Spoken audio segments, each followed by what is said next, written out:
Cek, cek, cek, cek, cek, cek,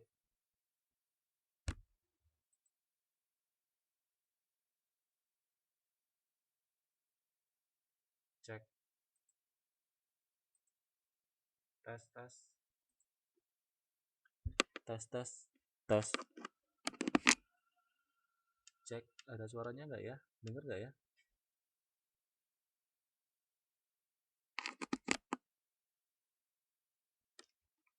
Cek, cek, dengar nggak?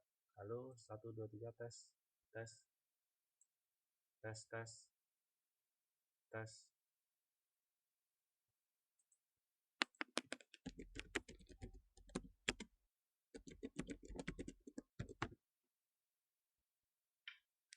Cek, cek.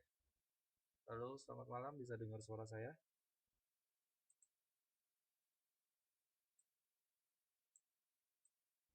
Selamat malam, ada dengar suara saya?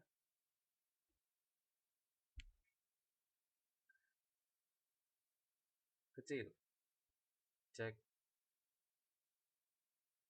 Halo, selamat malam. Bisa dengar suara saya?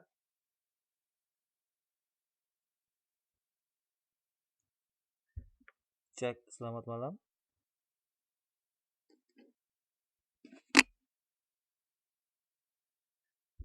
Tes, bisa dengar suara saya? Halo, selamat malam. Sekarang gimana?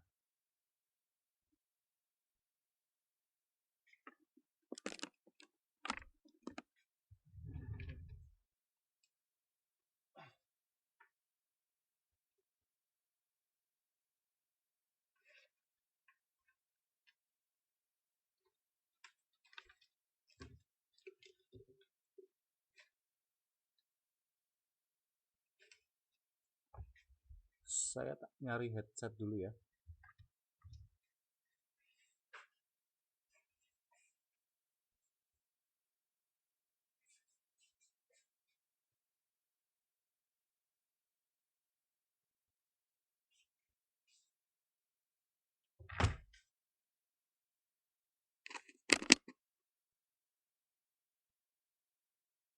Cek 1, 2, 3. Bisa dengar nggak? Halo?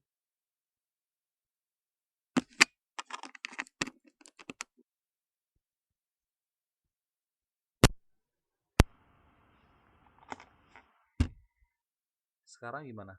Bisa dengar suara saya? Jelas nggak?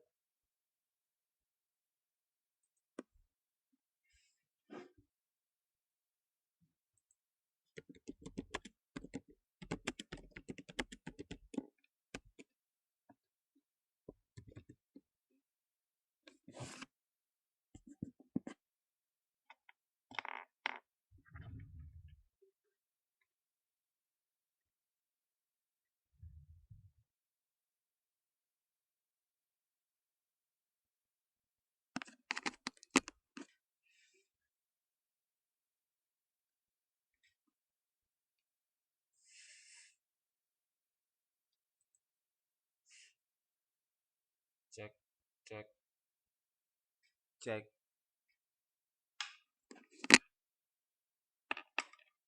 Baik, sambil nunggu yang lainnya, saya persiapkan dulu untuk materinya ya.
Materinya bisa kelihatan semua ya.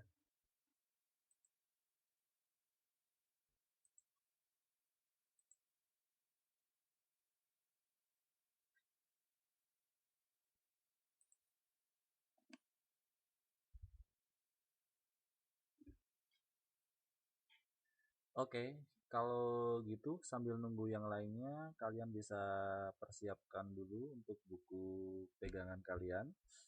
Gimana nih setelah kurang lebih 2 minggu ya kita tidak bertemu di kelas karena memang kesibukan saya. Jadi kemarin 2 minggu terakhir sebelum saya berangkat ke Taiwan memang sedang sibuk-sibuknya untuk pengambilan data untuk tesis saya, riset saya, master di Taiwan ya. Jadi saya harus melakukan penelitian di salah satu rumah sakit yang ada di Jogja. Jadi setiap hari saya lembur sampai nungguin perawatnya ya. Jadi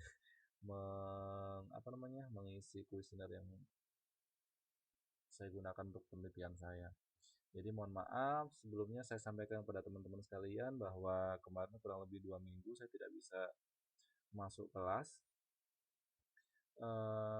Mudah-mudahan dalam 2 hari ini ya, hari ini dan besok saya rencanakan untuk menyelesaikan materi kita. Tinggal 2 bab lagi. Kurang lebih untuk bab 7 malam hari ini tidak memakan waktu lama sehingga mungkin nanti kalau ada waktu cukup akan saya langsungkan dan teruskan di bab 8, bab terakhir karena bab 8 atau bab terakhir lumayan panjang juga sehingga memakan waktu banyak. Sehingga nanti kalau misalnya ada waktu cukup saya akan langsung menuju bab 8, kemudian sisanya akan saya teruskan besok di hari Minggu. Gitu sehingga 1 minggu besok bisa kita gunakan untuk ujian akhir semester. Dan tanggal 27 kalau tidak salah saya tadi dapat informasi bahwa tanggal 27 adalah penerimaan rapor. Jadi sebisa mungkin saya akan kejar itu waktunya agar kalian bisa menerima raport dan nilai IPS bisa dikeluarkan seperti itu. Ini gimana kabar kalian? Baik-baik semuanya ya? Ada yang sakit? Ada yang tidak enak badan? Atau lagi sibuk gitu? Karena masih sampai malam hari ini baru 5 siswa yang baru masuk. Yang lain kemana?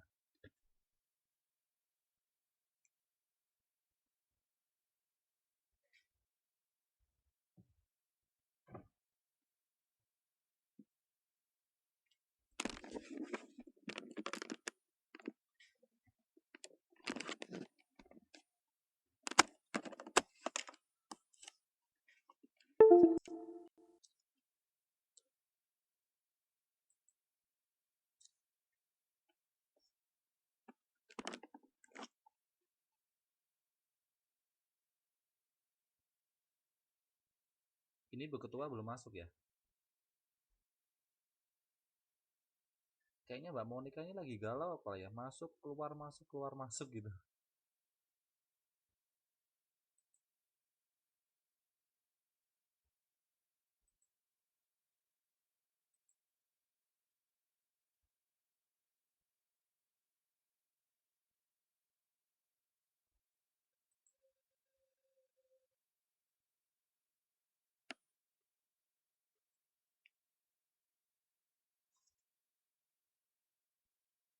Semuanya udah buka bukunya masing-masing? Udah pegang semuanya ya bukunya ya?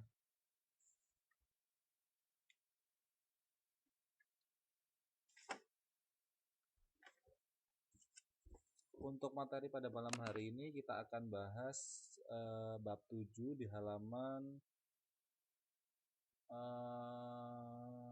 69.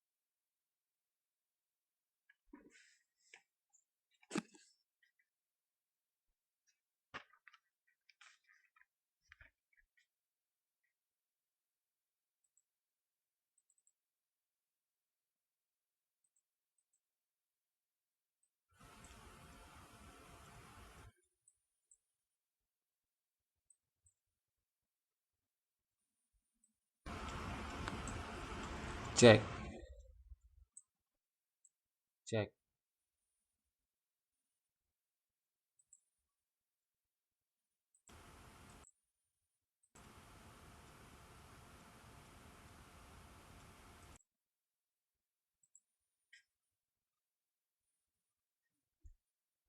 Udah siap semua?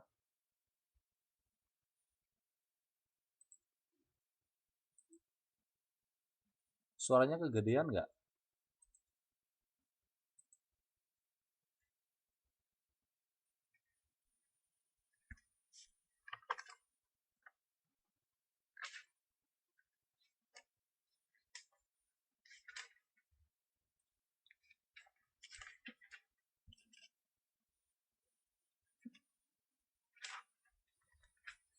Baik, kalau gitu kita mulai saja ya untuk pelajaran pada malam hari ini. Sebelumnya, Assalamualaikum warahmatullahi wabarakatuh. Selamat malam rekan-rekan sekalian. Selamat berjumpa lagi dengan saya, Pak Arif, di mata pelajaran Ilmu Pengetahuan Sosial. Seperti tadi yang sudah saya katakan sebelumnya, selama kurang lebih 2 minggu kita tidak bertatap muka. Mudah-mudahan teman-teman sekalian masih selalu membaca buku-bukunya sehingga pada malam hari ini tidak murni saya yang menjelaskan tetapi nanti lebih ke diskusi seperti itu. Jadi ada yang belum paham kita akan diskusikan, ada yang belum dimengerti akan kita bahas bersama-sama. Jadi intinya tidak hanya saya yang menerangkan atau menceritakan atau menjelaskan terkait dengan materi IPS pada malam hari ini, tetapi teman-teman sekalian juga ikut berpartisipasi bila mana nanti ada hal-hal yang kurang jelas atau hal-hal yang perlu ditanyakan sehingga nanti kita bisa diskusikan seperti itu. Ya, silahkan, selamat malam Mbak Monica. Silahkan masuk, silahkan duduk, silahkan buka halaman 69. Malam hari ini kita akan masuk bab 7. Selama kurang lebih 3 jam ke depan atau kurang lebih 120 menit sampai jam 11 malam ya, saya akan memberikan materi terkait dengan bab 7 yaitu kehidupan bangsa Indonesia pada masa kolonial Belanda. Tapi sebelum kita mulai materi pada malam hari ini, terlebih dahulu seperti biasa supaya dalam kita berdiskusi nanti dalam kegiatan belajar mengajar pada malam hari ini bisa berjalan dengan tertib, bisa berjalan dengan lancar dan insya Allah ada manfaatnya. Mari pada pertemuan malam hari ini kita awali dengan berdoa menurut keyakinan dan agamanya masing-masing. Berdoa dipersilahkan.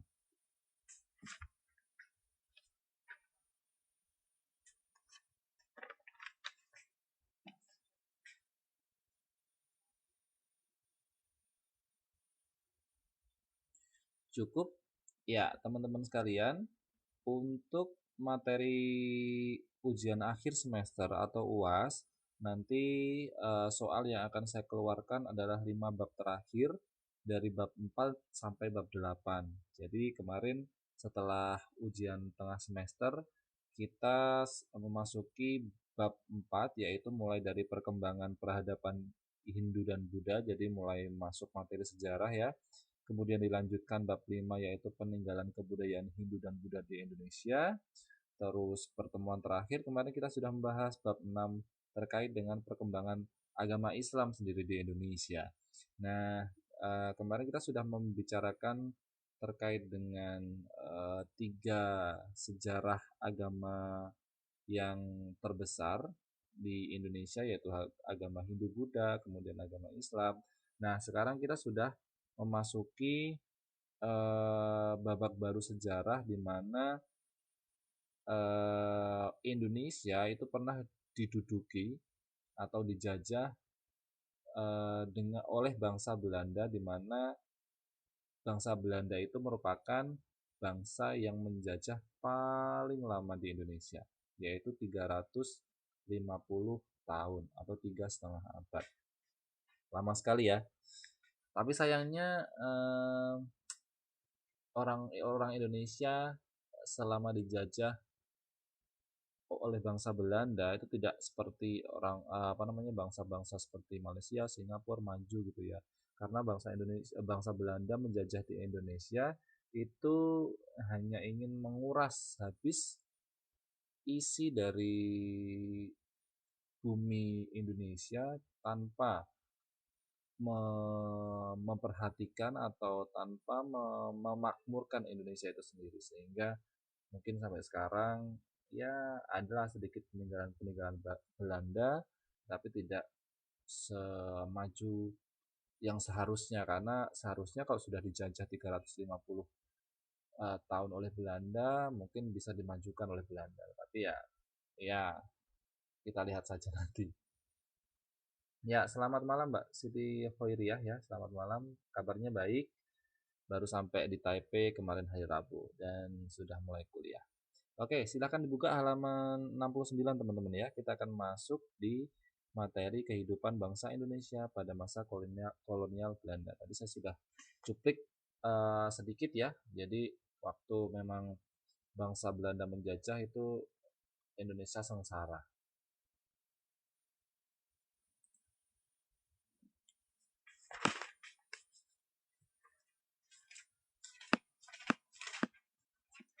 Kita akan awali dengan proses masuknya bangsa-bangsa Eropa ke Indonesia.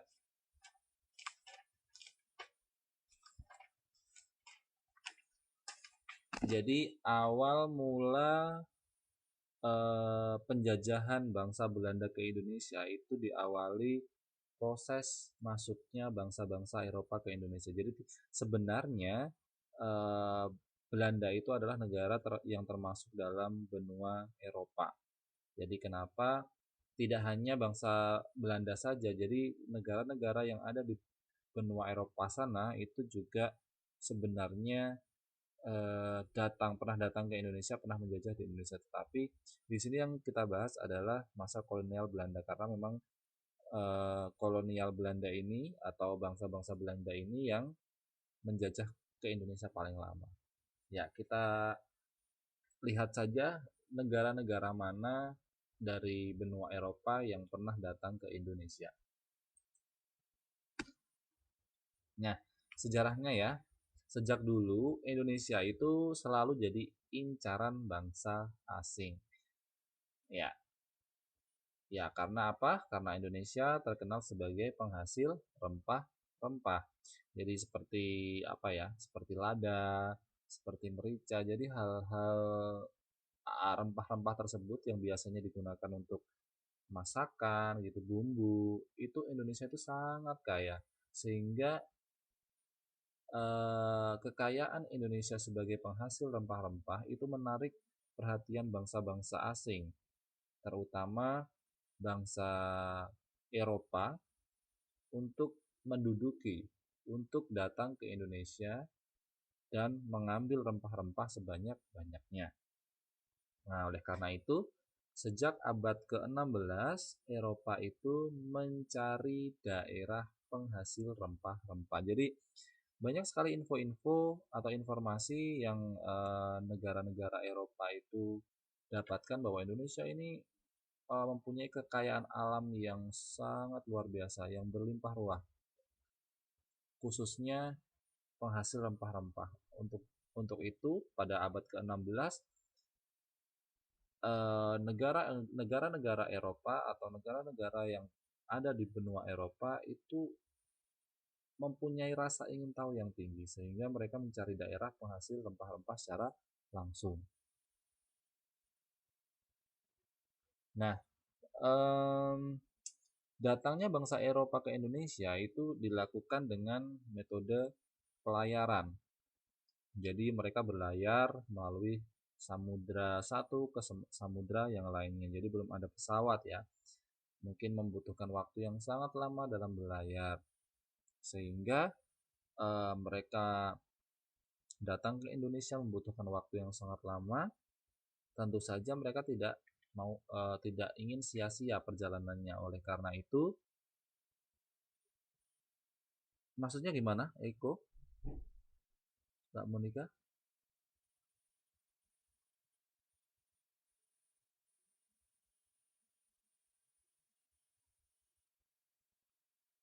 Mantul-mantul? Enggak tuh? Sebentar saya cek. Ekonya sudah saya matikan sebenarnya.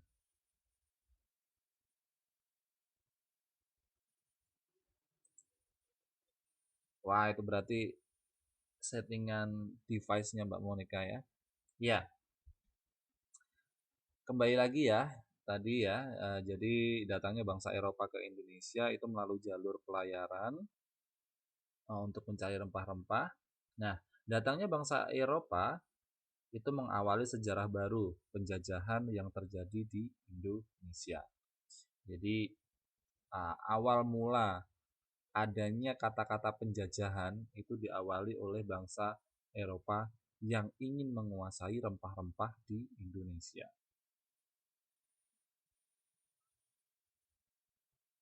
Seperti itu.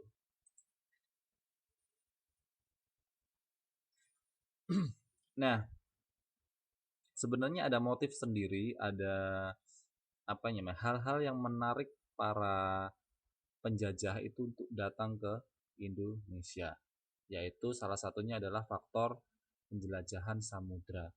Mereka menjelajah samudra satu ke samudra lain untuk datang ke Indonesia karena ada motif-motif atau ada keinginan-keinginan tersendiri dari bangsa Eropa tersebut. Yang pertama, faktornya adalah keinginan untuk mendapatkan rempah-rempah atau yang disebut dengan gold. Ya, jadi faktor kenapa bangsa Eropa itu mau menjelajah bermil-mil atau berkilometer, beribu-ribu, puluh ribu atau jutaan kilometer dari Eropa ke Indonesia melalui pelayaran itu ada keinginan-keinginan tersendiri.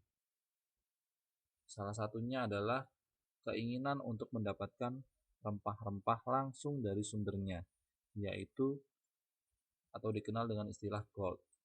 Gold ini emas ya. Jadi ini adalah sebutan betapa besarnya keinginan dari bangsa-bangsa Eropa itu untuk langsung mendapatkan rempah-rempah langsung dari sumbernya. Yang kedua, yaitu keinginan mencari daerah jajahan. Jadi mereka ingin menjajah daerah-daerah untuk mencari kekuasaan. Gitu. Jadi yang pertama gold itu adalah keinginan untuk mendapatkan rempah-rempah langsung dari sumbernya. Yang kedua itu adalah keinginan mencari daerah jajahan. Kalau dia bisa menjajah suatu tempat, berarti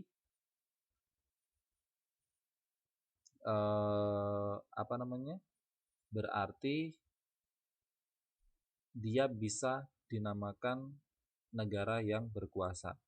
Memang benar Mbak Siti Hoiriah bahwa rempah-rempah yang dimaksud di sini adalah bumbu-bumbu itu, bukan emas. Iya, bukan emas. Emas itu adalah sebutan. Jadi gold artinya di sini adalah emas. Emas mereka mengibaratkan rempah-rempah itu sebagai emas. Kayak seperti emas, barang yang berharga, barang yang selalu dibutuhkan oleh manusia. Jadi mereka mengistilahkan untuk mendapatkan rempah-rempah langsung dari sumbernya itu dinamakan gold. Ya, yang kedua tadi, alasan yang kedua adalah keinginan mencari daerah jajahan atau glory, kekuasaan.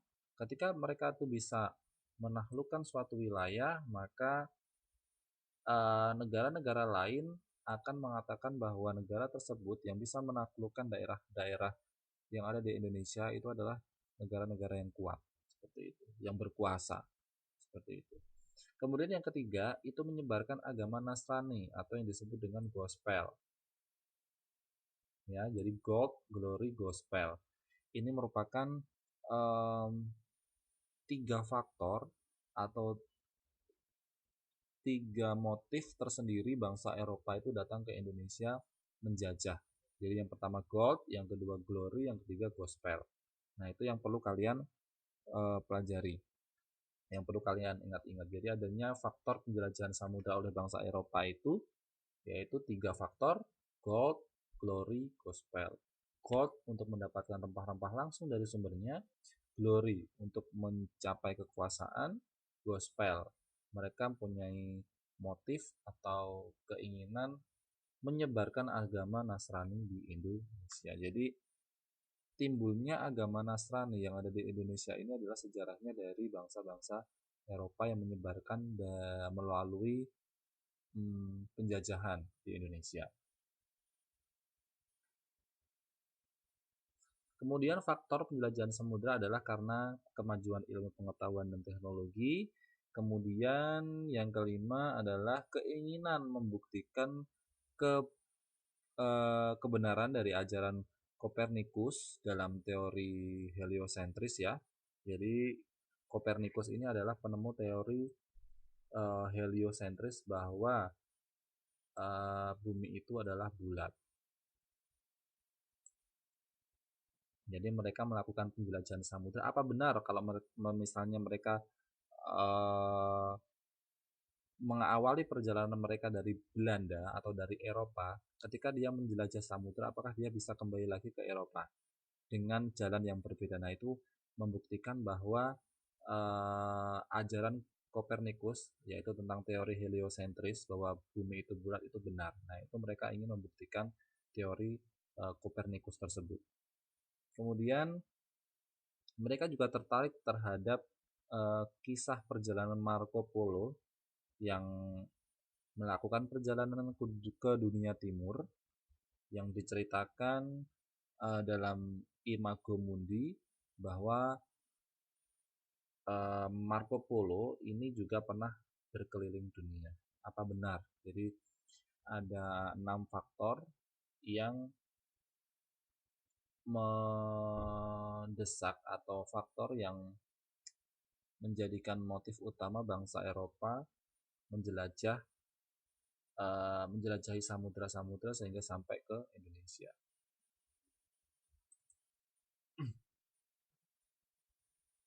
Ya, yang pertama kita awali bangsa Eropa atau bangsa dari benua Eropa yang datang ke Indonesia itu adalah bangsa Portugis dan Spanyol. Sebelum Belanda itu ada bangsa Portugis yang datang dan bangsa Spanyol. Portugis merupakan bangsa Eropa yang pertama kali datang. Tuh, salah lagi ya. Jadi ini A, bukan dating ya, tapi datang. Jadi Portugis ini adalah bangsa Eropa yang pertama kali datang ke Indonesia. Sedangkan nama pemimpin dari bangsa Portugis yang datang ke Indonesia ini adalah Alfonso de Albuquerque. Ya. Jadi Portugis datang ke Indonesia, yaitu bangsa pertama dari bangsa Eropa. Negara pertama dari bangsa Eropa yang datang ke Indonesia yang dipimpin oleh Alfonso tahun 1511. Kemudian berhasil menduduki Malaka. Portugis datang ke Indonesia pertama kali itu berhasil menduduki Malaka yang dipimpin oleh Alfonso de Albuquerque tahun 1511. Kenapa mereka menduduki Malaka? Karena Malaka itu adalah daerah di Indonesia yang mempunyai lokasi strategis dalam kegiatan pelayaran dan perdagangan di Asia Tenggara. Sehingga ini menarik perhatian sendiri dari bangsa Portugis untuk menduduki Malaka, bukan Malaysia ya, tapi Malaka. Jadi Selat Malaka terkenal sebagai lokasi yang strategis dalam kegiatan pelayaran dan perdagangan Asia Tenggara. Dengan menduduki Selat Malaka atau daerah Malaka tersebut, jadi Portugis itu bisa menguasai situs-situs atau daerah-daerah perdagangan di Asia Tenggara. Artinya monopoli, mereka menguasai semuanya kegiatan-kegiatan perdagangan sehingga menjadikan mereka berkuasa. Nah, ini ada beberapa macam dampak karena kependudukan atau datangnya bangsa Portugis di wilayah Malaka. Antara lain, Malaka itu tidak lagi dikunjungi oleh pedagang muslim. Jadi tadinya sebelum Portugis datang, Selat Malaka ini sering dikunjungi dari bangsa-bangsa India, bangsa-bangsa Arab, Persia, Gujarat, seperti itu. Nah, setelah Portugis datang, Malaka tidak lagi dikunjungi oleh pedagang muslim. Karena memang berbeda prinsip jual belinya, mereka tidak suka. Sehingga Malaka lebih banyak dikunjungi atau diisi transaksi jual belinya, transaksi perdagangannya oleh bangsa-bangsa Eropa, yaitu Portugis sendiri. Kemudian yang kedua, dampak kependudukan Portugis itu adalah jalur pelayaran itu beralih ke pantai barat Sumatera. Nah, akibat dari pendudukan Portugis tadi, Malaka yang tadinya dikunjungi oleh banyak pedagang-pedagang Muslim. Nah, setelah itu pedagang-pedagang Muslim itu beralih jalur pelayarannya, jadi ke pantai barat Sumatera. Sehingga yang terakhir menjadikan Aceh itu lebih berkembang sebagai pelabuhan baru, kemudian sebagai pelayaran dan perdagangan Nusantara. Jadi dari Selat Malaka pindah ke Aceh.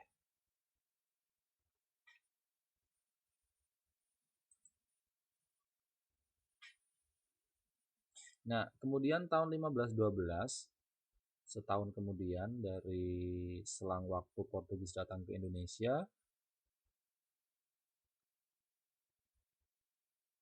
Alfonso de Albuquerque, susah banget ya cara penyebutannya, Alfonso saja ya.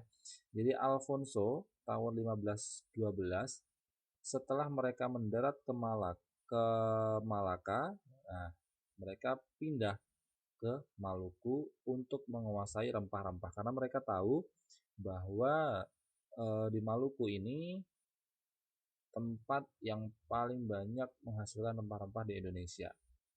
Seperti itu. Jadi tahun 1512 Portugis mendarat di Maluku untuk menguasai rempah-rempah. Tadinya Portugis ini disambut baik oleh Sultan Ternate yang ada di Maluku. Karena apa? Karena Sultan Ternate memiliki kepentingan meminta Portugis untuk menjadi benteng perlawanan musuh yang terkenal dengan Benteng Saint John. Nah, yang saat itu sedang bermusuhan dengan Tidore. Jadi kesempatan dengan datangnya Portugis ke Maluku itu dimanfaatkan oleh Sultan Ternate yang pada saat itu bermusuhan dengan kerajaan Tidore. Sehingga Portugis pun mengiyakan ketika Sultan Ternate meminta benteng pertahanan, benteng perlawanan untuk melawan Tidore. Tetapi Portugis sendiri tidak memberikan anak buahnya atau benteng perlawanan secara gratis, teman-teman sekalian. Jadi mereka tetap minta imbalan. Itulah liciknya orang-orang Eropa. Ketika dia juga dimanfaatkan oleh Sultan Ternate untuk menjadi benteng perlawanan melawan Tidore, ternyata Portugis itu memiliki memiliki otak licik ya, memiliki taktik ada udang di balik batu gitu sebagai imbalannya bahwa Portugis itu berhak untuk memonopoli rempah-rempah. Artinya mereka bisa menguasai rempah-rempah, seluruh rempah-rempah yang ada di daerah Maluku tersebut. Ya, itulah awal dari penjajahan yang terjadi di Indonesia oleh bangsa Eropa. Ya, paham ya? Jadi bangsa Portugis itu datang menguasai Selat Malaka, kemudian merembet ke Maluku yang bekerja sama dengan Raja Ternate untuk melawan Tidore, tetapi mempunyai syarat Portugis berhak untuk memonopoli rempah-rempah.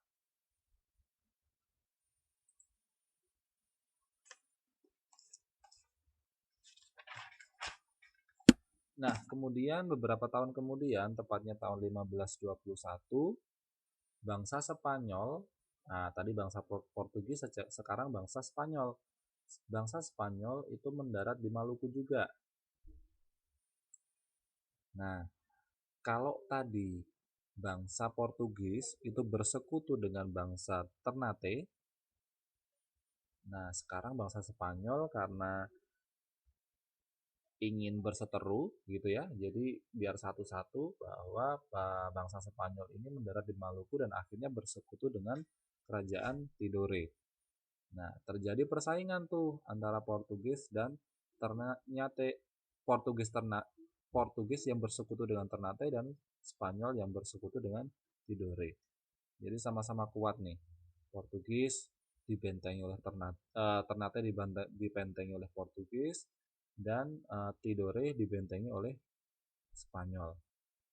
Nah, gimana nih persaingan akhirnya? Persaingan antara kedua kerajaan Ternate Tidore itu berakhir setelah kedua belah pihak itu menandatangani perjanjian yang namanya Perjanjian Saragossa, yaitu tahun 1526.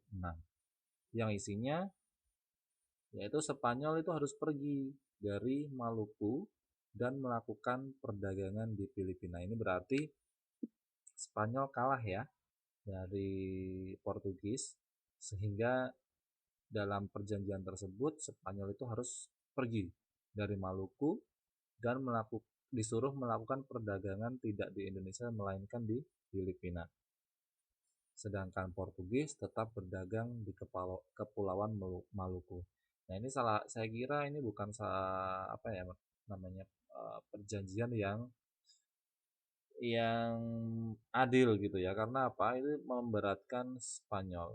Karena di sini yang diberatkan Spanyol, sehingga Spanyol dimungkinkan untuk pergi meninggalkan Indonesia dan tidak mendapatkan apa-apa di Indonesia. Itu berarti taktik dari Portugis untuk menguasai bangsa Indonesia. Ya, itulah hukum alam ya, ketika siapa yang kuat ya itu yang bertahan. Siapa yang kalah ya itu siap-siap didepak dan dikeluarkan gitu ya. Nah, selama kependudukan Portugis, rekan-rekan sekalian, bahwa rakyat tidak merasakan adanya sesuatu yang menenteramkan atau membahagiakan. Jadi lama-lama kesejahteraannya kok berkurang gitu ya. Tidak ada keamanan, tidak ada kebahagiaan atas kependudukan dari Portugis itu sendiri. Jadi lama-lama rakyat memberontak atas kesemena-menaan Portugis dalam memonopoli rempah-rempah.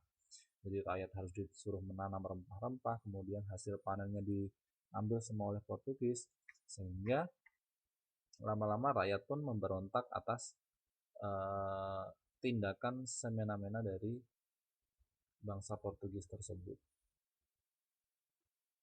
Rakyat banyak yang menderita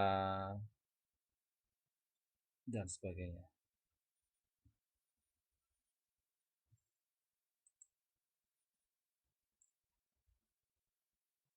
Ya, kita lanjutkan.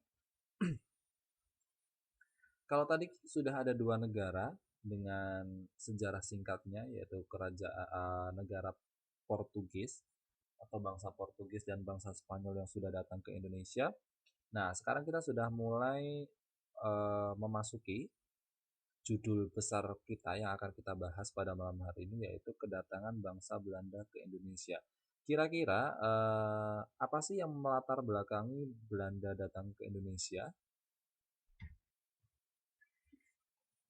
Jadi kedatangan bangsa Belanda ke Indonesia itu dilatar belakangi oleh penutupan pelabuhan dagang Libasan oleh Spanyol untuk menekan dan menghancurkan kekuatan ekonomi Belanda. Jadi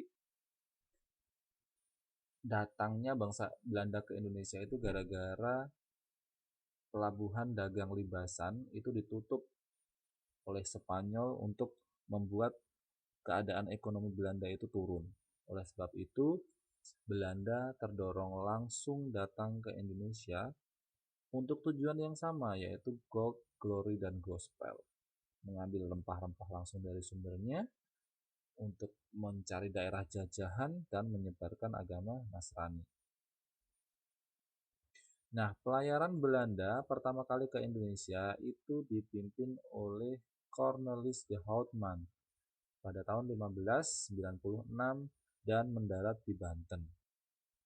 Ya, jadi orang yang memimpin pendaratan pertama bangsa Belanda ke Indonesia itu adalah Cornelis de Houtman tahun 1596 di Banten. Nah, kalau dulu belum ada GPS teman-teman sekalian ya, belum ada peta, kemudian belum ada internet gitu. Jadi Belanda itu berlayarnya menggunakan buku pedoman yang bernama Itinerario.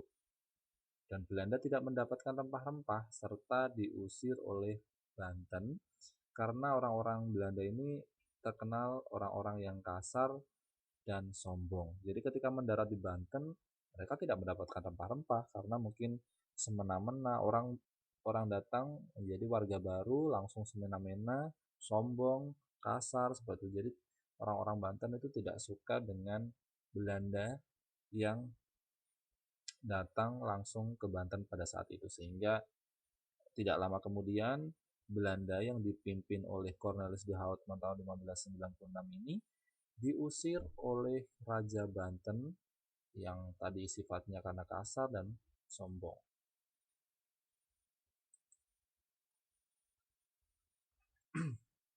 Nah, ternyata Belanda ini tidak menyerah. Setelah Cornelis de Houtman singgah pertama kali ke Belanda, kemudian diusir, mereka pulang lagi tuh ke Belanda. Dan Belanda mengatur siasat, yaitu melakukan pendaratan yang kedua tahun 1598 yang dipimpin oleh Jacob dan Neck. Nah, berbeda dengan pendaratan yang pertama yang dipimpin oleh Cornelis de Houtman, pendaratan kedua Belanda ini tahun 1598 ini yang dipimpin oleh Jacob dan Neck ini disambut baik oleh warga Banten. Nah, setelah itu pelayaran kemudian dilanjutkan ke Maluku dan mereka akhirnya berhasil mendapatkan rempah-rempah langsung dari sumbernya.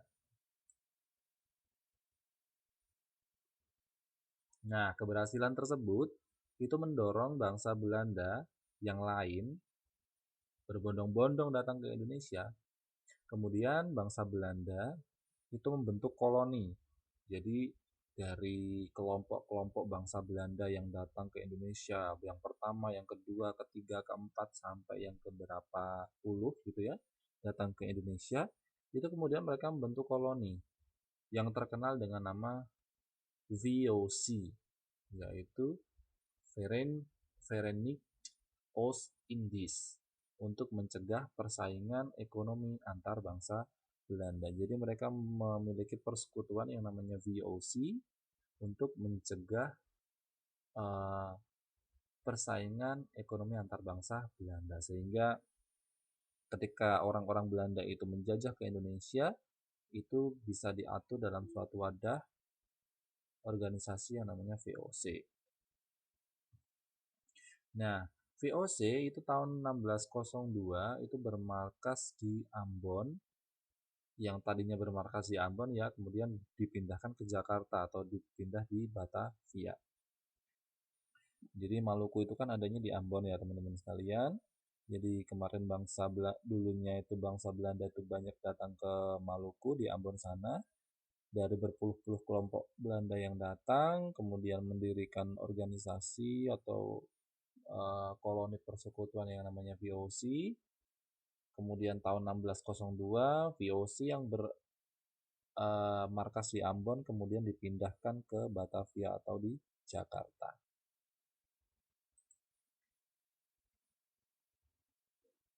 Nah, VOC itu dibentuk karena berbagai pertimbangan atau adanya beberapa tujuan. Yang pertama, itu menghindari persaingan perdagangan Belanda. Jadi artinya karena mereka sadar ya, jadi datang dari walaupun berbeda kelompok, tapi mereka datang dari negara yang sama, dari bangsa yang sama, yaitu bangsa Belanda. Jadi mereka sudah mulai berpikir untuk membuat koloni dan bisa bersatu padu untuk menjajah Indonesia. Yaitu yang pertama kali adalah untuk menghindari persaingan perdagangan antara Belanda. Kemudian yang kedua itu menyatukan tenaga menghadapi serangan Portugis dan Indonesia. Nah, karena tadinya sebelum Belanda menguasai ya, jadi kan Indonesia dikuasai oleh Portugis tuh. Jadi sebelum Belanda datang, mereka juga was-was gitu ya Belandanya. Jadi Belanda yang tadinya berkelompok-kelompok datang untuk menjajah Indonesia, mereka juga masih takut dengan bangsa-bangsa Portugis dan bangsa-bangsa Indonesia sendiri, sehingga mereka mempunyai inisiatif untuk memperkuat kekuasaan dengan mendirikan organisasi yang dinamakan VOC tadi. Kemudian mencari untung sebesar-besarnya dalam membiayai perang melawan Spanyol. Jadi musuhnya itu tidak hanya Portugis tapi Spanyol yang tadi diusir ke Filipina untuk mengadakan perdagangan di Filipina. Kemudian yang selanjutnya itu adalah untuk menguasai kerajaan-kerajaan dan pelabuhan di Indonesia. Karena dengan menguasai kerajaan-kerajaan yang ada di Indonesia, mereka akan lebih mudah menduduki dan menguasai negara Kesatuan Republik Indonesia. Dan dengan menguasai pula pelabuhan-pelabuhan di Indonesia, mereka juga bisa menguasai situs-situs atau daerah-daerah perdagangan di Indonesia. Sehingga glory, gold, dan gospelnya bisa cepat didapatkan gitu. Dan tujuan VOC tersebut terbentuk juga itu yang terakhir karena adanya kebijakan politik etis. Jadi mereka mencanangkan sebuah politik yang namanya politik etis, di mana politik itu bergerak di bidang program pendidikan, pengairan, perpindahan penduduk dan yang dipusatkan ke Jawa. Kemudian banyak sekolah-sekolah yang didirikan di Jawa untuk bangsa-bangsa pribumi. Jadi selain menjajah, sebenarnya Belanda ini juga sedikit memikirkan tentang kemakmuran rakyat Indonesia, yaitu dengan kebijakan politik etis tersebut, dengan mencanangkan program pendidikan, terus meningkatkan pengairan yang ada di Indonesia, kemudian memindahkan atau gimana ya istilahnya untuk menjelaskannya, jadi daerah pusat keramaian itu dipindah di Pulau Jawa, tidak di Pulau Sumatera, Kalimantan, atau Irian sana. Jadi kalau kita tanya kenapa ya sekarang Jawa itu masih tergolong daerah di Indonesia yang tergolong maju, ya karena itu dulunya seperti ini. Jadi memindahkan pusat kependudukan itu di Jawa. Kalau dulu dipindahkan ke Sumatera, mungkin sekarang yang majunya Sumatera mungkin ya. Nah, kemudian banyak sekolah didirikan di Jawa untuk masyarakat-masyarakat pribumi. Artinya masyarakat-masyarakat asli Indonesia itu boleh untuk mengenyam pendidikan atau bersekolah.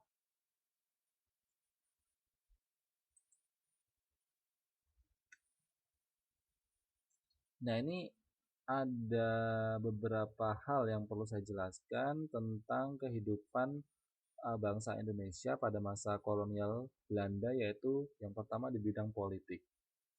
Apa saja yang perlu kita perhatikan? Di bidang politik itu terjadi kemunduran dari kerajaan Islam karena kedaulatan mulai hilang. Kemudian terjadi campur tangan Belanda dalam pemerintahan kerajaan. Jadi mereka sudah mulai mencampuri tentang peraturan-peraturan yang tadinya raja adalah segala-galanya, sekarang dirubah semuanya aturan-aturan tersebut. Jadi adanya bupati untuk memimpin sebuah pemerintahan, kemudian tidak ada lagi yang loyal dengan raja. Kalau dulu kan memang sebelum adanya bupati, kemudian Pak Camat dan sebagainya, kan dulu memang kekuasaan daerah atau kerajaan itu dipimpin oleh raja. Jadi semua rakyat, semua antek-antek kerajaan itu memang semua patuh loyal terhadap raja. Tapi setelah Belanda mencampuri atau ikut campur tangan terhadap aturan pemerintahan kerajaan, sehingga rakyat-rakyat itu pun jadi tidak loyal lagi dengan raja. Kemudian kedudukan raja itu terikat struktur pemerintahan kolonial, jadi tidak sakral, jadi tidak tidak turun temurun. Misalnya ini harus rajanya nanti keturunan dari raja apa, dari keturunan mana, itu tidak. Jadi kedudukan raja ini terikat pada struktur pemerintahan, artinya raja itu ikut andil dalam mengurusi pemerintahan tapi terstruktur gitu.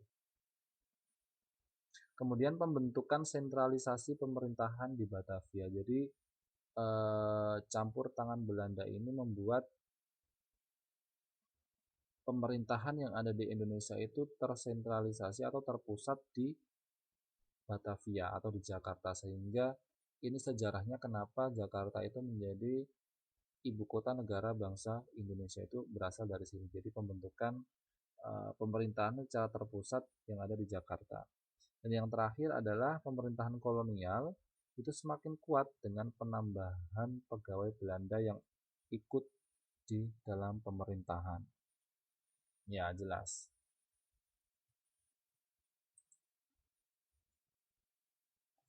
Kalau di bidang ekonomi, apa saja yang dipengaruhi atau apa saja yang berubah? Nah, peranan penting dalam perdagangan itu diambil alih oleh Belanda. Nah, licik sekali nih, semuanya apa-apa diambil alih oleh Belanda. Kemudian golongan pedagang pribumi semakin berkurang karena ya tadi itu semua apa-apa diambil alih oleh Belanda, pembatasan para pedagang pribumi untuk berdagang sehingga golongan pedagang pribumi semakin berkurang. Fungsi pedagang perantara digantikan oleh bangsa Cina. Ya, kalau dulu pedagang perantara dilakukan oleh bangsa-bangsa dari Persia, Gujarat, seperti itu, India, Arab. Nah, sekarang digantikan oleh bangsa-bangsa Cina, sehingga tidak heran kalau sekarang ya bangsa-bangsa Cina itu dalam kegiatan ekonomi gitu ya, perdagangan itu menguasai Indonesia kayak HP-HP Cina sekarang tuh banyak atau barang-barang Cina yang terkenal murah itu sejarahnya dari situ. Jadi sebagai pedagang perantara bangsa Indonesia. Nah, ternyata tidak hanya itu saja di bidang ekonomi bahwa bangsa Belanda itu juga mencanangkan sistem tanam paksa. Jadi orang-orang pribumi atau bangsa-bangsa Indonesia itu dipaksa untuk menanam tanaman di lahan-lahan mereka atau lahan-lahan yang disediakan oleh Belanda, tetapi mereka tidak diberikan imbalan secara pantas. Jadi kalau misalnya menanamnya 100%, mereka hanya dikasih 3% atau 5% seperti itu. Jadi tanam paksa ini menimbulkan penderitaan yang sangat bagi rakyat. Mereka dipaksa untuk menanam apapun, menanam rempah-rempah, padi dan sebagainya, atau tanaman-tanaman maka apa bahan-bahan pokok seperti yang dimakan sehari-hari, tapi mereka tidak diberikan imbalan atau hasil dari tanaman yang mereka tanam itu diserahkan semua kepada Belanda, sehingga itu akan menimbulkan penderitaan terhadap rakyat sendiri. Kemudian semangat dan jiwa wira swasta rakyat Indonesia itu berkurang. Jadi mereka ya kreativitasnya itu semakin berkurang karena ya tadi itu lama-lama dipaksa, kemudian apa-apa harus nurut sistem Belanda.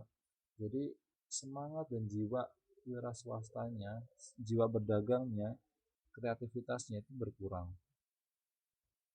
Nah, terbukti ya dengan kerajinan Indonesia yang dahulunya di bangsa-bangsa di saat-saat Hindu Buddha mereka rajin membuat kerajinan seperti ukir-ukiran. Nah, pada masa Belanda ini kerajinan di Indonesia itu mengalami kemunduran karena bangsa-bangsa Belanda itu banyak mengimpor barang dari negaranya.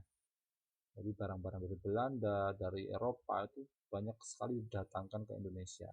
Sehingga kerajinan-kerajinan di Indonesia itu banyak mengalami kemunduran.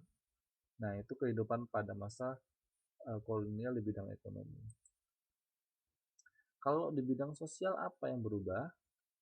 Terjadi urbanisasi.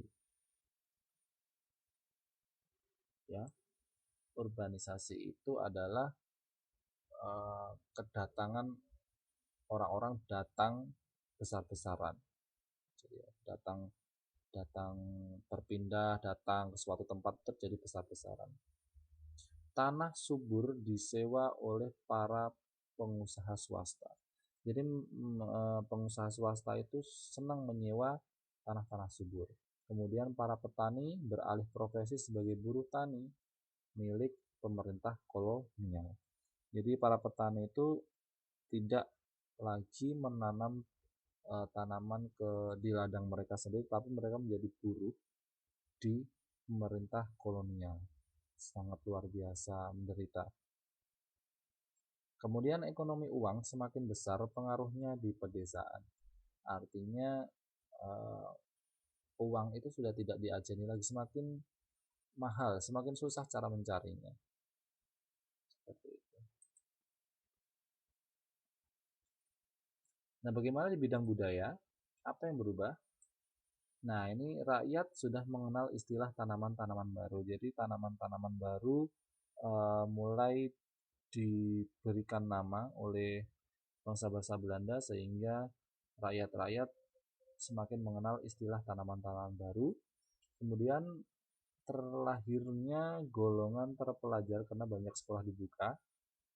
Tadi ya, di faktor terbentuknya VOC melahirkan banyak-banyak sekolah untuk pribumi sehingga golongan-golongan terpelajar itu banyak yang lahir atau banyak yang bermunculan karena sekolah banyak dibuka.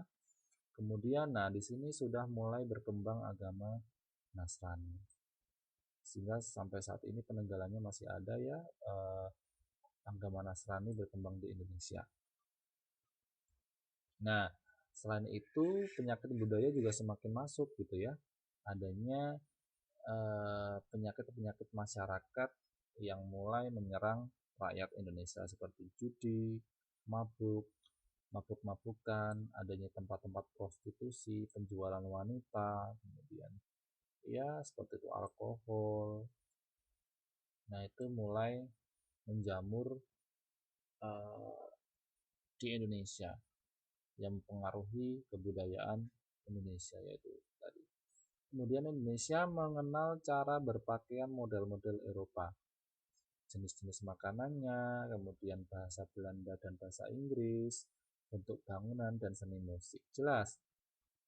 Jadi Indonesia sudah mulai mengenal bagaimana cara berpakaian model-model Eropa seperti baju terusan, kemudian pakai topi, seperti itu.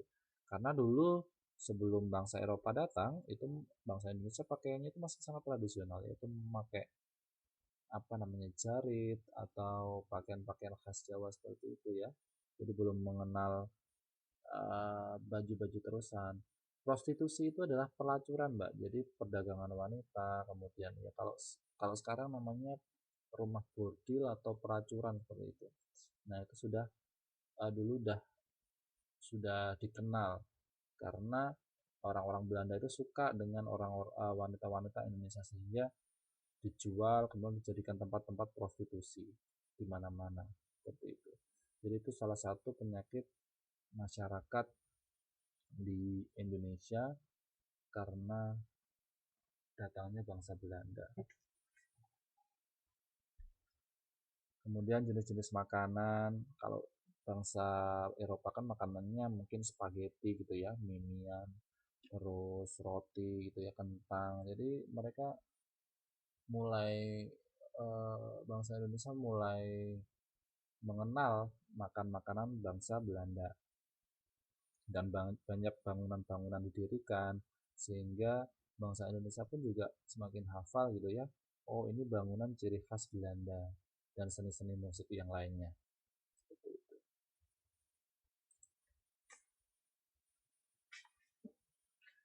Oke, itu tadi adalah sekilas bab 7 yaitu kedatangan bangsa Belanda. Jadi banyak sekali mempengaruhi baik di bidang ekonomi, budaya, kemudian pendidikan, agama dan banyak yang lainnya.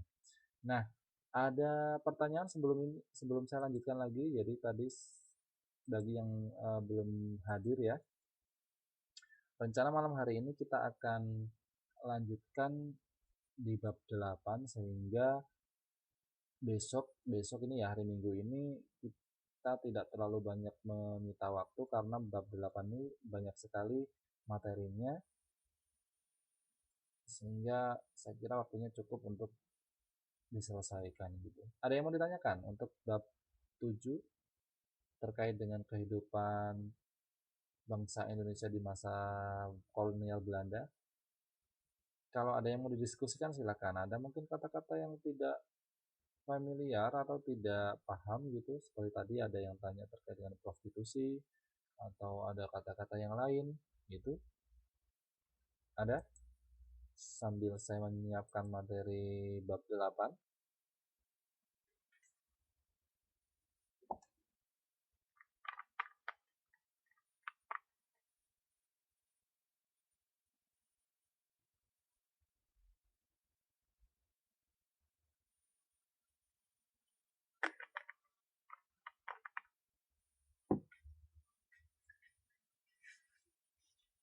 Silahkan kalau ada yang mau ditanyakan.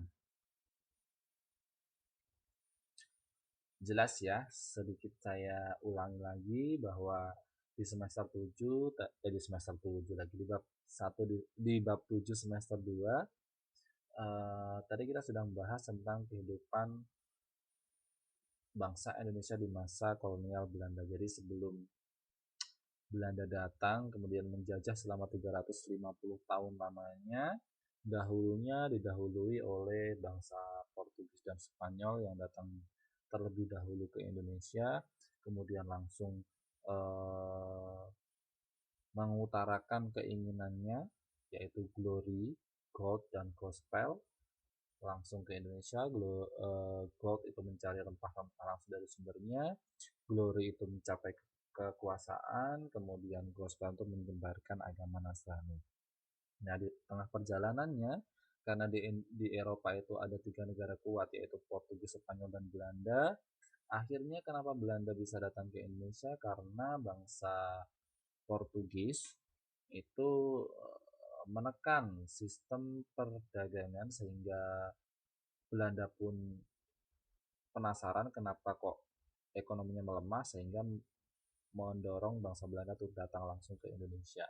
Nah, datang ke Indonesia pun tidak cuma 1 sampai 2 kali gitu ya, banyak berkali-kali sehingga membuat bangsa Belanda itu berpikiran untuk membuat koloni atau membuat organisasi yang namanya VOC dengan berbagai macam tujuan-tujuan supaya untuk kuat, kemudian melancarkan program-program yang tidak rasionalnya, sehingga banyak sekali kehidupan-kehidupan yang dipengaruhi oleh bangsa Belanda terhadap bangsa Indonesia sendiri. Tadi di bidang ekonomi, politik, kemudian di bidang perdagangan, dan di bidang kebudayaan semuanya dipengaruhi.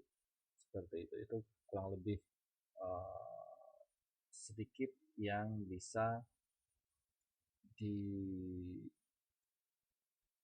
flashbackkan lagi ya, atau saya ulangi sehingga teman-teman sekalian bisa mengambil kesimpulan dari materi bab 7. Kalau tidak ada yang mau ditanyakan, kita lanjutkan di bab 8. Nah, kalau bab 8 ini materi IPS, tetapi sudah berbeda dengan materi sebelumnya. Kalau 3 bab sebelumnya itu membahas tentang sejarah. Kalau sebelum UTS kemarin geografi, nah sekarang kita sudah masuk di menu atau materi pelajaran IPS yaitu ekonomi. Jadi kita akan bahas bab 8 tentang kegiatan ekonomi masyarakat. Silahkan buka halaman 76. Saya tunggu bagi teman-teman sekalian yang sudah atau yang belum menemukan gitu. Sudah menemukan semuanya ya?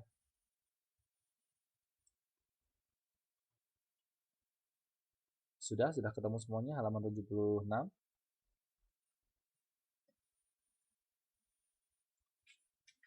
Halo, tidur semua ya?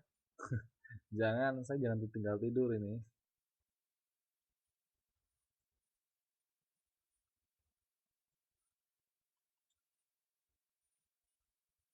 Oke, kita lanjutkan ya. Ya, malam hari ini kita akan lanjutkan di bab 8, yaitu kegiatan ekonomi masyarakat.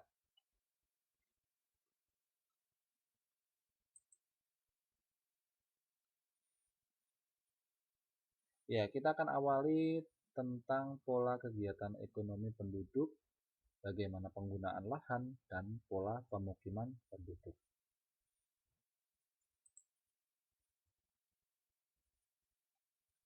Ya, untuk pola kegiatan penduduk pertama ya dalam memenuhi kebutuhan hidupnya, manusia itu selalu memanfaatkan sumber daya alam itu dengan berbagai macam cara.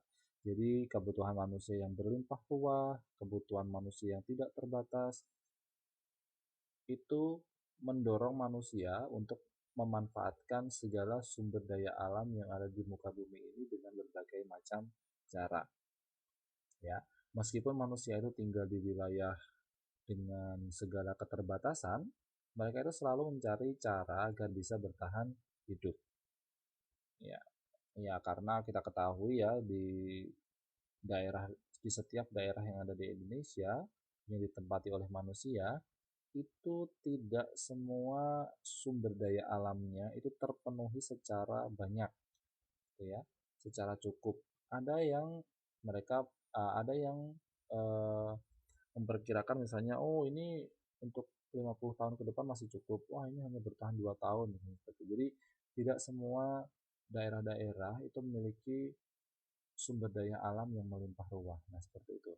Jadi tetapi manusia punya cara, walaupun mereka tinggal dengan segala keterbatasan sumber daya alam yang ada, mereka akan melakukan segala cara untuk mencari sumber daya alam supaya bisa bertahan hidup. Nah, perlakuan mereka terhadap ketersediaan sumber daya alam tersebut itu berbeda-beda tergantung dengan kondisi alam. Nah, pola kehidupan manusia pun berbeda di setiap bentang alam. Ada yang mereka mengkonsumsi atau menggunakan sumber daya itu dengan boros karena mereka percaya di sini banyak sekali sumber daya alam sehingga walaupun dipakai tidak akan bisa habis. Kadang ada yang berpikiran atau menggunakan sumber daya alam dengan diirit-irit gitu ya, dengan sedikit-sedikit karena beranggapan bahwa sumber daya alam ini tidak cukup uh, jika digunakan terus-menerus akan habis gitu. Seperti itu. Jadi pola kehidupan manusia pun berbeda-beda tergantung dengan bentang alamnya.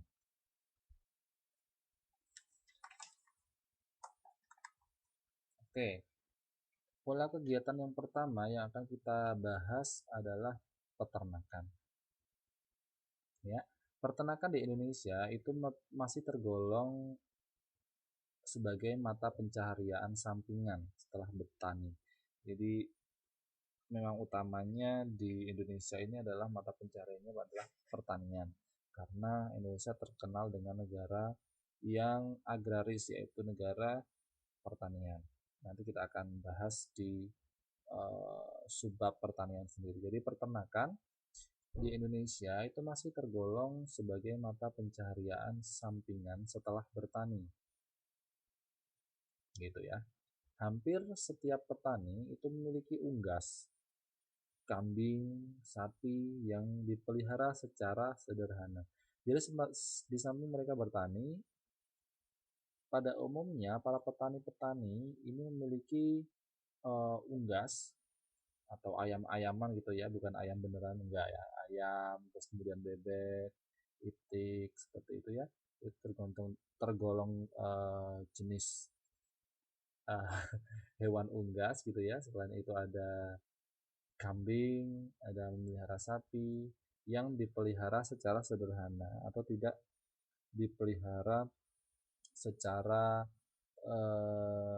kolektif atau secara bersama-sama. Misalnya dalam satu kandang itu ayam semua, tidak, mereka hanya sekedarnya saja.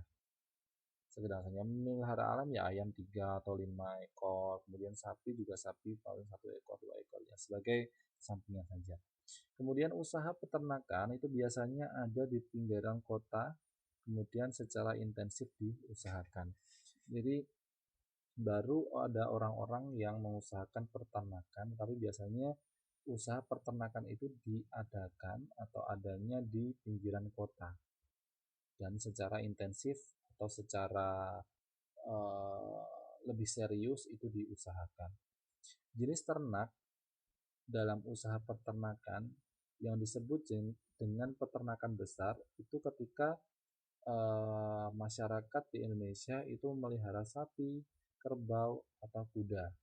Sedangkan peternakan yang tergolong dengan peternakan kecil itu ketika mereka itu berternak kambing, domba, dan sapi. Kemudian eh, peternakan yang disebut dengan peternakan unggas ketika mereka memelihara ayam, itik, burung, puyuh. Jadi ada 3 kategori peternakan ya, ada kategori peternakan hewan besar, peternakan kategori hewan kecil, dan peternakan kategori unggas. Ini yang perlu kalian hafalkan. Dulu sudah pernah kayaknya, jadi kita cepat saja. Jadi ada 3 macam usaha peternakan, yaitu peternakan besar yang meliputi sapi, kerbau, dan kuda, peternakan kecil yang meliputi peternakan pemeliharaan kambing, domba, dan babi. Kemudian yang ketiga adalah peternakan unggas yang memelihara ayam, itik, dan burung puyuh. Ini termasuk jenis peternakan atau jenis usaha peternakan di Indonesia. Kita lanjut di usaha atau pola kegiatan ekonomi penduduk Indonesia yang kedua, yaitu perikanan. Kita tadi sudah bahas peternakan, kita akan merambah ke perikanan. Ya, perikanan, usaha perikanan ini tuh cukup berkembang baik di Indonesia. Karena di samping Indonesia itu sebagai negara kepulauan-kepulauan, jadi dimanapun ada laut di samping pulau-pulau kecilnya, sehingga usaha perikanan ini berkembang baik di Indonesia. Pola kegiatan perikanan ini itu meningkatkan konsumsi ikan, jadi orang-orang dengan adanya pola ekonomi ini, warga masyarakat Indonesia itu meningkat dalam konsumsi ikannya. Jadi orang-orang eh, lebih senang mengkonsumsi ikan dan kemudian menjadi sumber devisa negara yang cukup besar. Sekarang sumber devisa yang cukup besar apa, ayo, bagi negara selain perikanan? Ada yang tahu?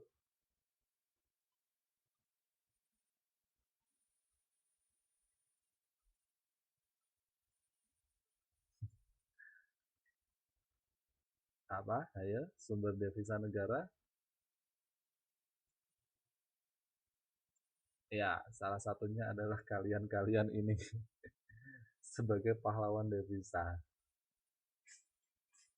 Ya, di sini sebenarnya perlu di ini ya, harus diganti. Enggak ya. Kalau di sini kan disebutkan bahwa perikanan merupakan salah satu sumber devisa negara yang cukup besar, tetapi kalian juga tidak kalah ya sebagai sumber devisa negara yang paling besar itu ya. Jadi jangan mau kalah dengan sektor perikanan ini. Ya, jenis usaha yang dikembangkan di sektor perikanan ini berupa perikanan laut dan perikanan darat.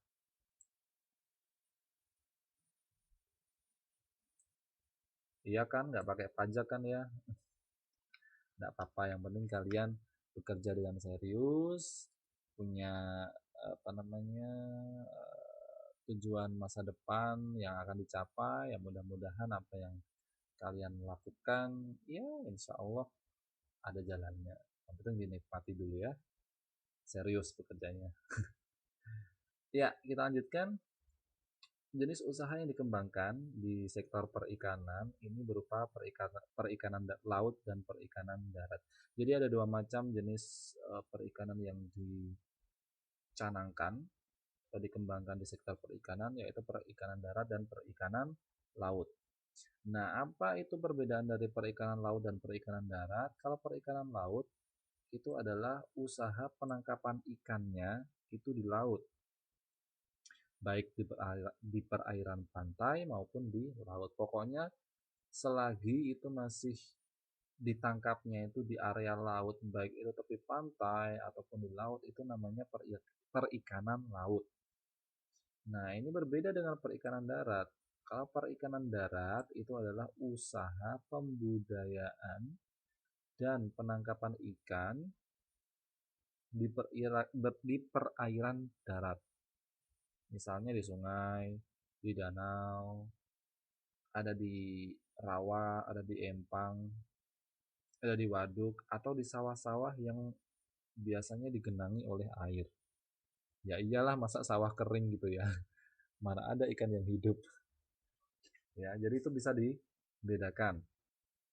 Jadi perikanan darat dan perikanan laut. Kalau perikanan laut itu proses penangkapan ikannya itu di laut atau di perairan-perairan lepas pantai gitu ya. Kemudian perikanan darat, usaha pembudidayaan atau pemeliharaan atau peternakan ikannya dan sekaligus penangkapan ikannya itu berada di perairan darat seperti sungai, danau, rawa-rawa, empang. Empang itu kalau bahasa Jawanya belumbang gitu ya. Jadi ada kolam-kolam ikan yang ada di samping rumah atau sengaja dibuat besar gitu ya. Kemudian ada waduk atau sawah-sawah tadi yang digenangi oleh air ketika musim hujan, biasanya dimanfaatkan oleh petani sembari menanam padi di situ ya, dan digunakan untuk memelihara ikan.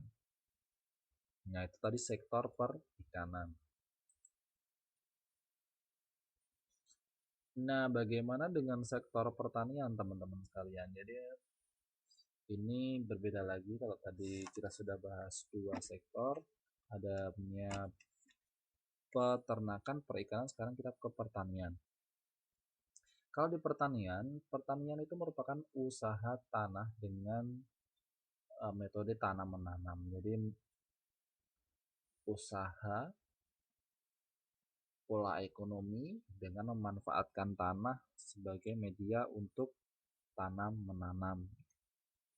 Itu tidak memakai media seperti kolam, tidak, tapi menggunakan media tanah untuk proses tanam menanam.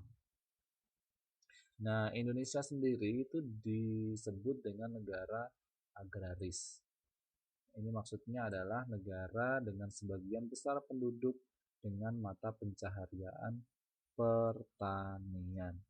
Sehingga nanti kalau misalnya saya tanya, agraris itu apa, teman-teman sekalian? Agraris itu adalah sebutan untuk Indonesia sebagai uh, bentuk mata pencaharian pertanian terbanyak di Indonesia.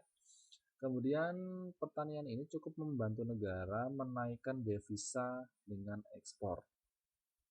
Ini mungkin dulu ya. Dulu memang Indonesia ini penghasil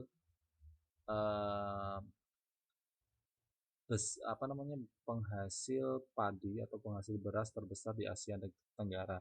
Sehingga pada waktu itu ketika saya masih SD kalau tidak salah atau SMP ya, itu Indonesia itu disebut dengan lumbung padinya Asia Tenggara. Jadi tapi beda dengan sekarang, orang sekarang beras aja ngimpor gitu kan. Jadi tidak benar ini kalau misalnya sekarang Indonesia itu mengekspor padi. Orang kita masih kekurangan. Jadi ingat kali kalau kalian pernah mendengar beras bulog dan sebagainya, itu kita malah mengimpor dari negara lain. Padahal kita ketahui ya bahwa Indonesia itu tanahnya luas gitu ya. Sebenarnya untuk menanam padi kita kuat, kita bisa untuk mengekspor ke negara lain. Tetapi kenapa sampai detik ini kita malah beras saja ngimpor gitu? Gitu. Sebenarnya kalau kita kembali ke teori ini bahwa memang sektor pertanian itu bisa menaikkan devisa negara dengan mengekspor hasil-hasil pertanian seperti beras. Gitu ya. Nah, kenapa pertanian itu atau kenapa Indonesia itu disebut dengan negara agraris atau cocok digunakan untuk pola-pola kegiatan ekonomi seperti pertanian. Nah, karena adanya beberapa faktor, Indonesia itu ada memiliki iklim tropis, curah hujannya tinggi, tanah-tanahnya subur karena banyak-banyak gunung atau tanah-tanah vulkanis. Nah, ini yang mendorong Indonesia ini cocok digunakan untuk pola ekonomi pertanian. Iklimnya tropis, panas gitu ya, itu sangat cocok sekali untuk tanaman-tanaman karena mereka membutuhkan matahari. Kemudian curah hujan tinggi, sembari panasnya matahari, mereka juga butuh air hujan atau banyaknya air hujan gitu, sehingga ini sangat cocok sekali untuk pertanian. Kemudian tanah vulkanis yang subur. Nah, karena kita atau pertanian itu membutuhkan tanah sebagai media cocok tanam, nah tanah tersebut harus subur. Terbukti bahwa Indonesia itu banyak sekali gunung-gunung api, sehingga dari banyaknya gunung-gunung api, leleran magma yang kemana-mana itu bisa menyuburkan tanah. Itu faktor-faktornya yang mendukung. Jadi ada 3 faktor ya, karena iklimnya yang tropis, curah hujan yang tinggi, dan tanah vulkanis yang subur. Kemudian bentuk pertaniannya. Nah, biasanya untuk sektor pertanian ini ada beberapa macam pertanian yang disuguhkan atau dikembangkan. Yang pertama adalah sawah. Sawah ini adalah bertanam di tanah basah. Ya, biasanya tanaman-tanaman yang ditanam adalah padi. Kemudian bentuk pertanian yang kedua itu adalah ladang. Ladang adalah bertani dengan berpindah-pindah dengan cara membuka hutan dan biasanya ditanami oleh tanaman-tanaman musiman seperti buah-buahan itu ya. Buah-buahan itu tanaman-tanaman musiman kayak duren, apalagi mangga dan sebagainya. Nah, itu bedanya sawah dan ladang. Kalau sawah itu biasanya ditanam, yang ditanam itu di tempat-tempat atau tanah-tanah basah seperti padi. Kalau ladang itu biasanya bertaninya itu dengan berpindah-pindah dan biasanya ditanami dengan tanaman musiman.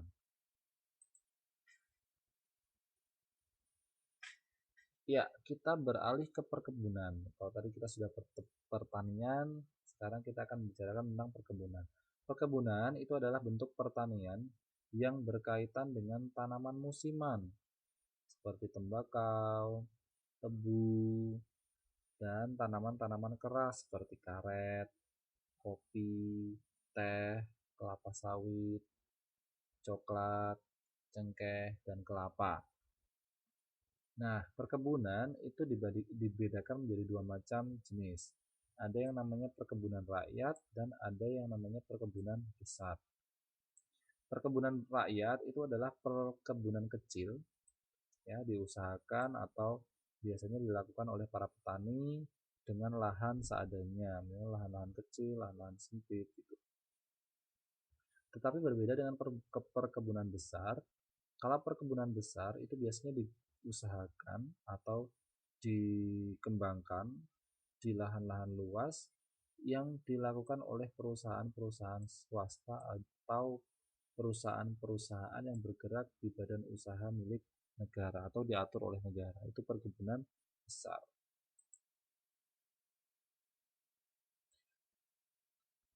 Berbeda dengan kehutanan ya. Jadi hutan itu sebenarnya memiliki arti penting karena banyak menyerap tenaga kerja dan lagi-lagi menghasilkan devisa negara. Ini topiknya malam hari ini adalah menghasilkan devisa negara. Jadi kehutanan ini disinyalir menyerap paling banyak tenaga kerja. Indonesia itu merupakan salah satu negara dengan hutan hujan tropis yang cukup luas dan lebat. Hutan menyimpan kekayaan alam yang melimpah dan bermanfaat seperti hasil-hasil hutan itu ya, kayu, rotan, damar, getah, jelatung, dan binatang-binatang buruan. Itu hasil-hasil yang bisa dihasilkan hutan.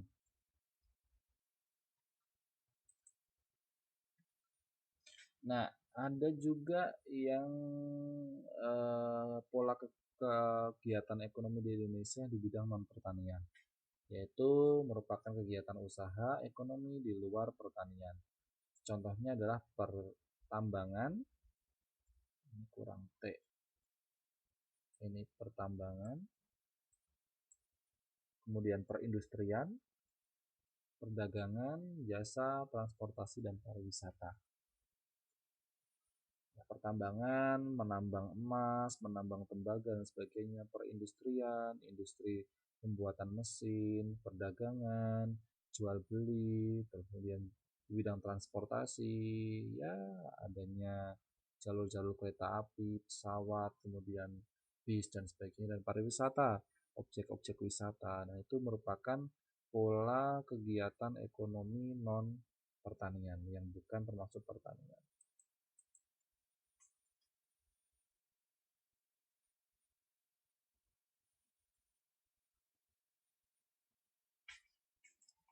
Kok habis ya ini?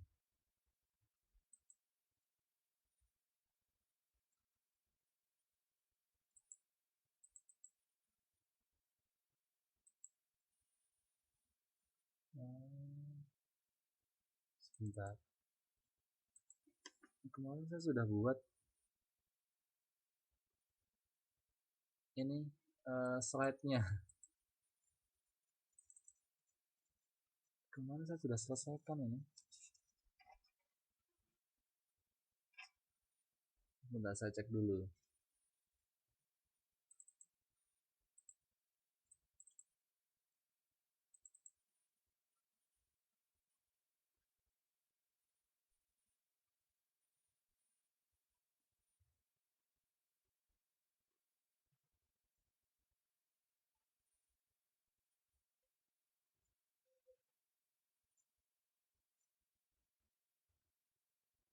Enggak kok, ini banyak kok slide-nya 40.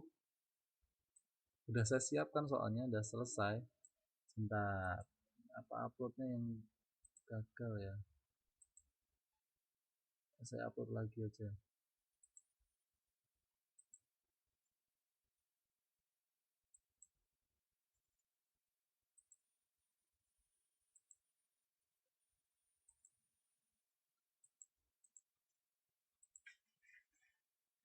Sebentar.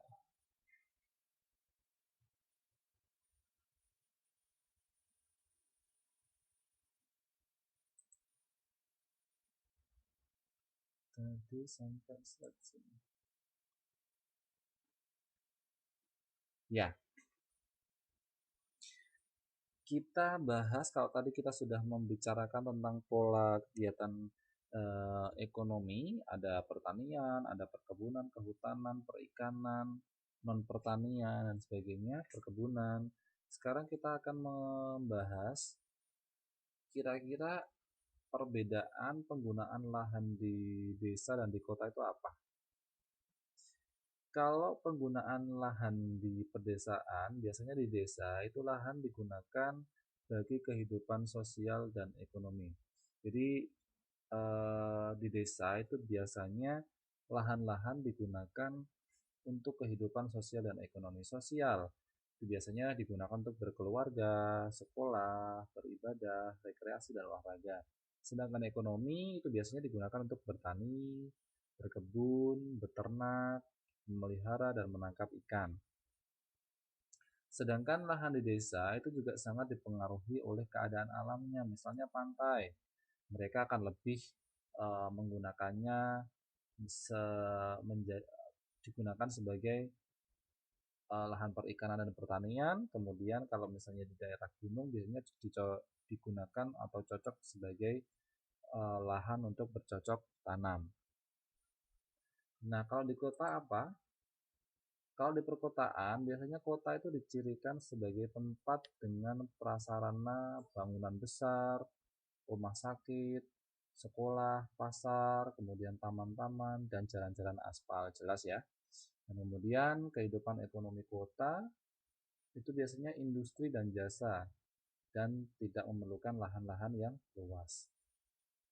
Kemudian lahan kota itu biasanya dipakai untuk pusat perdagangan, perkantoran, permukiman, pusat pendidikan, adanya jalan-jalan raya dan kawasan industri. Jadi jarang sekali kota-kota itu yang digunakan untuk pertanian, misalnya menanam padi di kota itu jarang sekali.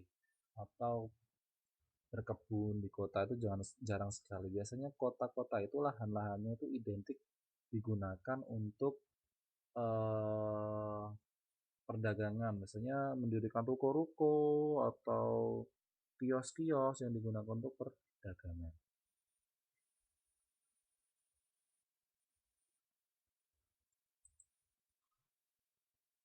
Teman-teman sekalian, besok besok hari Minggu itu ada ini nggak? Ada materi nggak? Kalau misalnya tidak ada materi, akan saya gunakan untuk meneruskan bab 8 ini. Bagaimana?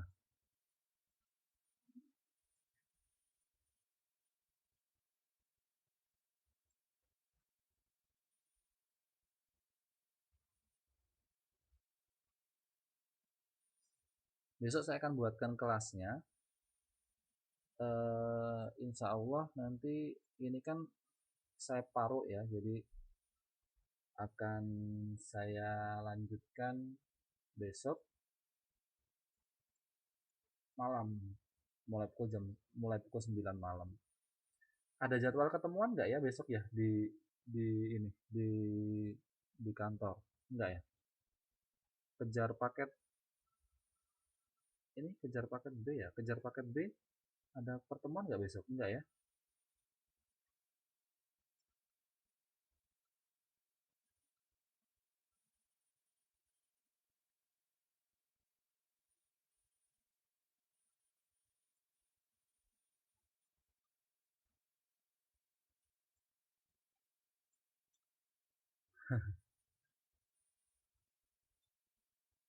Tadi kayaknya saya baca nggak tahu ya, belum saya baca ini eh, sebelum belum saya baca semuanya. Jadi tadi ada pengumuman kayaknya ada pertemuan di ruang apa ya? Tiap minggu ya.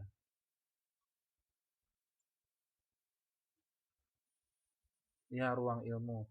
Soalnya saya jarang jarang sekali ke sana.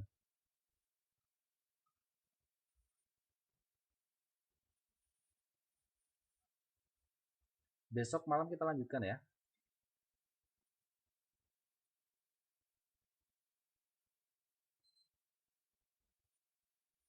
Oke, mungkin malam hari ini cukup segitu dulu untuk materinya. Kita lanjutkan besok. Ini masih banyak, lumayan banyak untuk materinya, sehingga besok saya kira 3 jam cukup. Ada yang mau ditanyakan sebelum ini? Kalau tidak ada yang ditanyakan, masih ada kurang lebih 3 menit ini sebelum tiba-tiba mati gitu kan. Mohon teman-temannya diinfokan ya, Pak Arif sudah balik gitu. Besok saya akan membagikan kelasnya di Facebook group. Oleh-oleh apa mintanya? Saya banyak bawa ini. Ibu saya kemarin bikin goreng tempe. Saya nggak bisa nyanyi. Enggak, saya nggak bisa nyanyi. Ya udah gitu ya. Kalau tidak ada pertanyaan, mari pertemuan pada malam hari ini kita tutup dengan bacaan hamdalah atau doa penutup pelajaran sesuai dengan keyakinan dan agamanya masing-masing. Berdoa dipersilahkan.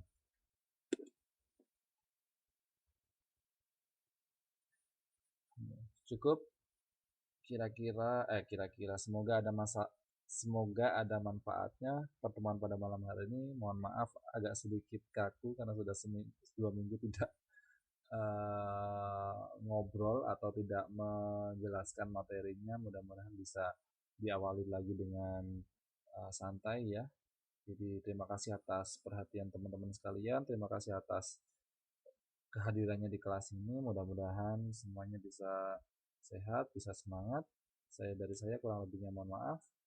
Sampai ketemu besok malam untuk meneruskan materinya. Dari saya akhiri. Assalamualaikum warahmatullahi wabarakatuh. Selamat malam dan selamat beristirahat.